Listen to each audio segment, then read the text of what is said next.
ഏ നാട്ടുകാരെ ഓടിവായോ, നമസ്കാരം. അയ്യോ, നമസ്കാരമൊന്നും പറയാൻ നേരമില്ലേ, നാട്ടിലെല്ലാം വലിയ പ്രശ്നം ഉണ്ടാകാൻ പോവാണേ. ഡേ എന്തുവാടേ ഒരുമാതിരി വെകിളി പിടിച്ചവനെ പോലെ ബഹളം വെക്കുന്നത്?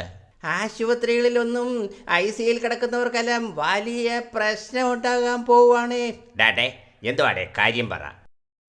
പറയാനൊന്നും നേരമില്ല, വേഗം വാ വേഗം വാ. ഡേ കാര്യം പറ.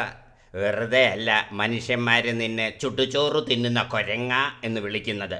കേരളത്തിലെ മാധ്യമങ്ങളെല്ലാം ആശുപത്രിയിലായെന്ന്. ആശുപത്രിയിലായെന്നോ? അതെ അതെ, അവരെ എല്ലാമേ ഹോസ്പിറ്റലൈസ് ചെയ്തു. എനിക്ക് മനസ്സിലായില്ല.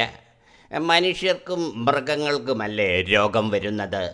മാധ്യമങ്ങൾ എങ്ങനെ ആശുപത്രിയിലാകുന്നത്? അതെ അതെ, കേരളത്തിലെ മാധ്യമങ്ങളെല്ലാം ആശുപത്രിയിൽ അത്യാസന്ന നിലയിൽ. അവർക്ക് രക്തം വേണം. ഈ മനുഷ്യൻ മാത്രമല്ല, ഞാനും പറയും ചുട്ടുചോറ് തിന്നുന്ന കൊരങ്ങാന്ന്. നീ കാര്യം പറ. ഈ മാധ്യമങ്ങൾക്ക് മുഖ്യമന്ത്രിയുടെ രക്തം വേണം പോലും.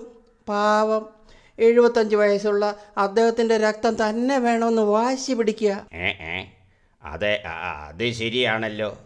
എത്രയോ ചെറുപ്പക്കാരുടെ ചുടു രക്തം ഉണ്ടായിട്ട് പാവം മുഖ്യമന്ത്രിയുടെ രക്തം വേണമെന്ന് വാശി പിടിച്ചാലോ?